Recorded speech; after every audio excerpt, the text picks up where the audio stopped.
Hi guys, एक special video में आपका स्वागत है भाई। मैं इंटरनेट पे स्क्रॉल कर रहा था और सडनली मैंने देखा कि नोकिया G42 जो कि लास्ट नोकिया फोन था यार, वो सेल हो रहा है। तो फिर क्या, मैंने खरीद लिया भाई। देखते हैं भाई क्या है एग्जैक्टली फोन और बॉक्स में क्या क्या मिलता है। तो गाइस कुछ ऐसा बॉक्स है, देखो यहाँ पर जो है 6GB रैम मेंशन्ड है, बट चलो ठीक है, ऐसे स्लाइड करते हैं। यार फोन का कलर तो बड़ा सही बनाया हुआ है नोकिया ने। बाकी देखते हैं और क्या क्या मिलता है। अच्छा, यहाँ पर सिम इजेक्टर मिलती है, ऐसे दिखने का ऐसे चिपका हुआ है। बाकी एक केस भी इंक्लूड करा है और केस की क्वालिटी लाइक ओके सी लग रही है, ज्यादा अच्छी नहीं। बाकी डॉक्यूमेंटेशन है, चार्जर है। वैसे चार्जर जो है बहुत पोर्टेबल सा है, छोटा है, और जो केबल है वो टाइप A to C है। पर चलो फोन की बात करते हैं भाई। डिजाइन तो मेरे को बहुत अच्छा लग रहा है गाइस, काफी यूनिक सा रेड कलर है और फ्रेम भी बहुत अच्छे से कॉम्प्लीमेंट कर रहा है। तो गाइस फोन को मैंने पूरा टेस्ट कर लिया है और बहुत इंटरेस्टिंग स्टोरी निकली नोकिया की, जो आज मैं आपको पूरी एक्सप्लेन करूंगा। तो स्टार्ट करने से पहले, मेरा नाम है संचित, चैनल का नाम है टेक बार।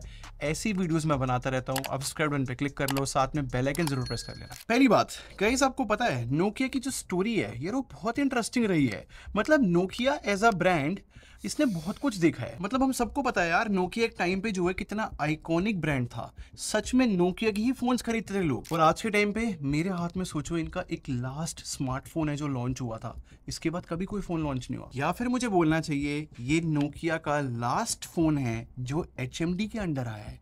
और आपको यहाँ से HMD के बारे में थोड़ा समझना पड़ेगा। पहली बात, HMD जो है ज्यादा पुरानी कंपनी नहीं है, 2016 में ही बनी थी। और HMD कंपनी पता है किसने खोली थी? जितने भी पुराने नोकिया के ऑफिशियल्स थे, उन सब ने मिलके सोचा कि यार वापस से नोकिया को लेकर आते हैं, और HMD कंपनी खोली। और जितने भी नोकिया के एक्स एम्प्लॉयज थे, इन्होंने HMD खोलने का सिर्फ इसलिए सोचा क्योंकि जब माइक्रोसॉफ्ट के अंडर नोकिया के फोन्स आए थे, आपको याद है ना, वो विंडोज फोन आया करते थे लूमिया के नाम से, पॉपुलर बहुत हुए थे, बट वो ओवर टाइम जो है सक्सीड नहीं कर पाए। इनफैक्ट आज तक जो है विंडोज फोन को बहुत बड़ा डिजास्टर माना जाता है। तो इसीलिए सारे एक्स एम्प्लॉयज ने सोचा कि चलो विंडोज वाला डिजास्टर तो हो गया है, HMD वापस से कंपनी खोली और इन्होंने सोचा कि अब नोकिया को फिर से लॉन्च करेंगे, लेकिन इस बार एंड्रॉइड के साथ। एंड बेस्ट पार्ट गाइस, ये जो फोन मेरे हाथ में है नोकिया G42, ये बेस्ट एग्जांपल समझाने के लिए कि HMD आने के बाद भी स्टिल नोकिया के फोन्स में क्या क्या गलत रहा। वैसे ये आपको बता दूं कि 2023 में आया था ये फोन, और बहुत दिनों बाद मेरे को कोई ऐसा फोन देखने को मिला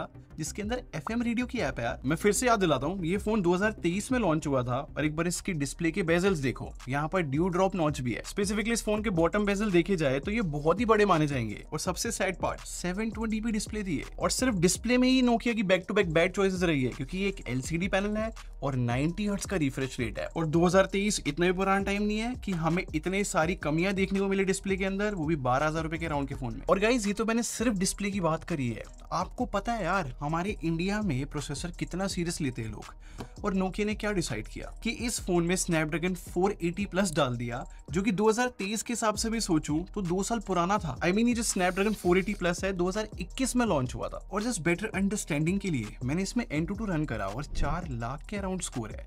मतलब अगर कोई नोकिया का ब्रांड नेम सोचकर भी इस फोन को आज के टाइम पे खरीद ले, तो ये फोन मैक्सिमम 2 साल और चलेगा, वो भी बहुत ही बुरी हालत में। क्योंकि जितनी नई नई एप्स आती रहती है, वो ज्यादा परफॉर्मेंस डिमांड करती है। तो परफॉर्मेंस में भी एक मेजर कॉम्प्रोमाइज HMD कर चुका था इस फोन के अंदर।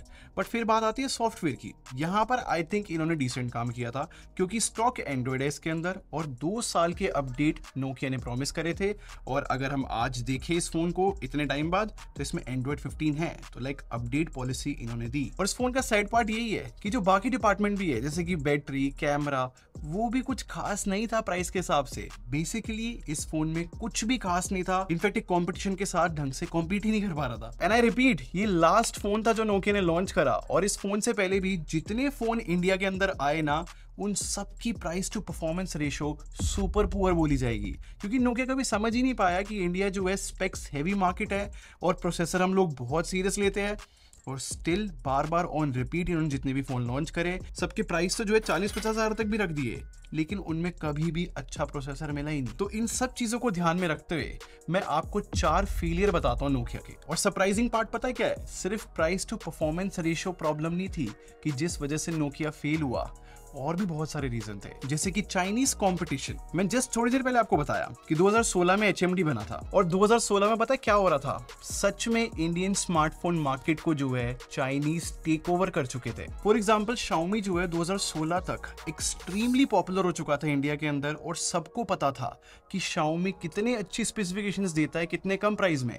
या फिर OnePlus इसका बेस्ट एग्जांपल है कि आप अगर थोड़ा हायर पे भी कर रहे हो तो आपको ऑलमोस्ट फ्लैगशिप किलर फोन्स मिल रहे हैं। और Oppo और Vivo जो है ऑफलाइन मार्केट को टेक ओवर कर चुके थे गाइस। मतलब मैं अगर मार्केट में उस टाइम पे जाता था तो सिर्फ Oppo और Vivo की होर्डिंग्स दिखती थी। तो इन सारे चाइनीज ब्रांड्स के बीच में नोकिया जो है एक अलग से हाईलाइट हुआ ही नहीं, क्योंकि नोकिया जो है कुछ भी एक्स्ट्रा ऑर्डिनरी इंडिया में ऑफर ही नहीं कर रहा था। और सेकेंड रीजन है रॉन्ग यूएसपी। अब मैं आपको एक फन फैक्ट बताता हूँ, नोकिया के फोन्स जो है रिपेयर फ्रेंडली थे। आज ये रिपेयर फ्रेंडली वर्ड मैं आपको बता रहा हूँ, क्या कभी नोकिया ढंग से इस चीज को मार्केट कर पाया? ऑनेस्टली कभी नहीं कर पाया। मतलब मैं इस फोन का एग्जांपल आपको बताता हूँ, सच में जो नोकिया के फोन्स है आज तक रिपेयर फ्रेंडली बोले जाएंगे। मेरे टीम मेंबर ने नोकिया के सर्विस सेंटर में कॉल किया और कुछ ऐसी कॉन्वर्सेशन हुई। सर मेरे पास ये G42 है, इसकी स्क्रीन टूट गई है, तो ये रिपेयर कराने में कितने पैसे लेंगे? लिया हो जाएगा। कितना कॉस्ट लगेगा इसका रिपेयर होने में? 2700 या 2800 के आसपास है। और इसका पार्ट मिल जाएगा ना? हाँ जी, ऑन द स्पॉट मिल जाएगा। और वैसे कितना टाइम के लिए देना पड़ेगा फोन रिपेयर होने में? 15 मिनट में मिल जाएगा, 15-20 मिनट में। कितनी इंटरेस्टिंग बात है ना कि नोकिया फोन्स भी नहीं बना रहा, स्टिल मैं इनके सर्विस सेंटर जा रहा हूँ तो इतनी जल्दी मेरे को सर्विस मिल रही है और पार्ट्स भी अवेलेबल है। बट सेम टाइम पे आप खुद सोचो भाई, अगर आपको एक जगह पे Xiaomi, Realme, Oppo, Vivo ऐसे ब्रांड्स जो है बहुत अच्छी स्पेसिफिकेशंस दे रहे हैं, बट सेम टाइम पे आपको नोकिया कह रहा है कि मैं रिपेयर फ्रेंडली हूँ, आप क्या पिक करोगे? यहीं से तीसरा पॉइंट आता है रॉन्ग इनोवेशन। मतलब मैं आपको बता रहा हूँ गाइस, सिर्फ स्पेसिफिकेशंस की बात नहीं है, ये तो बार बार ऑन रिपीट हमने देखा है कि नोकिया अच्छी स्पेसिफिकेशंस नहीं दे पाया। बट सेम टाइम पे नोकिया का ध्यान पता है किस इनोवेशन में था? एक फोन आया था Nokia 9 जिसके अंदर 5 कैमरास थे, और ये जो 5 कैमरा सिस्टम था ना, ये बहुत एडवांस बनाया था इन्होंने, इनोवेशन बोली जाएगी, जिसमें से 2 जो है RGB सेंसर थे और बाकी 3 जो है ब्लैक एंड व्हाइट थे। और ये जितने भी 5 कैमरास थे ना 12 मेगापिक्सल के थे और सेम फोकल लेंथ के थे। और नोकिया कहना था इन 5 कैमरास की हेल्प से जो है हमें बेटर कलर मिलेंगे और ब्लैक एंड व्हाइट फोटोज भी जो है बहुत अच्छी आएंगी इस फोन से। और ये इतना एडवांस कैमरा सिस्टम 2019 में नोकिया ऑफर भी कर रहा था हम लोगों को।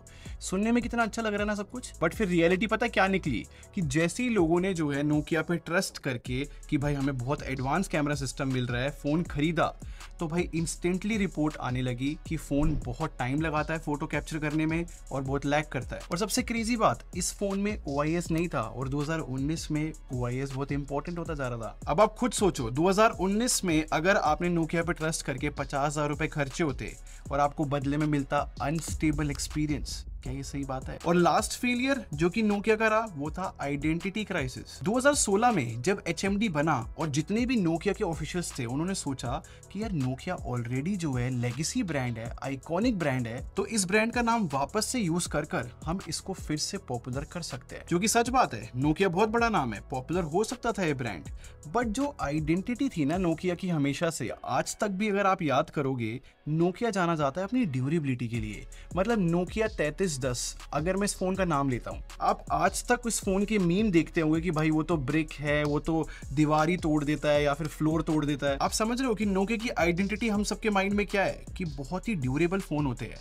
हमारी कभी भी नोकिया की आइडेंटिटी नहीं बनी कि ये कटिंग एज या फिर लेटेस्ट टेक लेकर आते हैं, जो कि बहुत सैड बात है एक ब्रांड के लिए। इसी रीजन की वजह से 2016 से लेके अभी तक HMD ने जो है फीचर फोन तो पक्का सेल करे, लेकिन स्मार्टफोन सेल करने में फेल कर गए। तो जितने भी फेलियर हमने डिस्कस करे हैं, इनसे प्रीटी मच क्लियर है कि HMD जो है सही रास्ते पे कभी गया ही नहीं। और अगर आज की भी बात करूं, मिड 2025 की भी, HMD ने जो है नोकिया नाम से स्मार्टफोन लॉन्च करने बंद ही कर दी है। जो भी नए स्मार्टफोन वो लॉन्च कर रहे हैं वो जस्ट ऐसे आते हैं, HMD, Skyline एक्सेट्रा। और ये जितने भी HMD के नए फोन आ रहे हैं ये भी जो है इनोवेटिव नहीं बोले जाएंगे, ये भी स्पेक्स हैवी नहीं है या फिर कुछ खास नहीं है। बट गाइस एक होप बची है, शायद नोकिया फिर से वापस आ सकता है। नोकिया कंप्लीटली डेड नहीं हुआ है, क्योंकि रेडिट पे एक पोस्ट मेरे को दिखी जहां पर नोकिया के मैनेजर ने खुद ये चीज कंफर्म करी है कि नोकिया कंपनी जो है कोई कोलैबोरेटर ढूंढ रही है जिसके साथ मिलके फिर से वो फोन बना सके। अब इस वीडियो को एडिट करते समय में हमें पता लगा कि वो पोस्ट डिलीट हो चुकी है, तो कुछ कह नहीं सकते कि नोकिया वापस आएगा या नहीं। बट ऑनेस्टली मैं तो चाहूंगा भाई नोकिया वापस आए। मतलब जो नॉस्टैल्जिया हमारा नोकिया के साथ है ना, अभी तक और कोई ब्रांड नहीं है ऐसा। और हमने खुद देखा है कि जब मोटरोला वापस आया कितना ऑडियंस ने इनको प्यार दिया। शायद से नोकिया भी अगर ढंग से काम करे तो मोटरोला की तरह नोकिया को भी इतना ही प्यार मिलेगा। तो ये सारी बातें डिस्कस तो हमने कर ली। मेरा आपसे क्वेश्चन है, क्या अगर नोकिया वापस आता है सही स्पेसिफिकेशंस और सही प्रोडक्ट के साथ, क्या आप खरीदोगे? मुझे कमेंट सेक्शन में जरूर बताना। और अगर ये वीडियो पसंद आई हो तो लाइक बटन पे क्लिक कर दो और सब्सक्राइब करके हमारी टेक बार आर्मी को ज्वाइन कर लो। हम लोग क्वालिटी बिलीव रखते हैं। अगले मिलते हैं। Thanks for watching. Bye bye guys.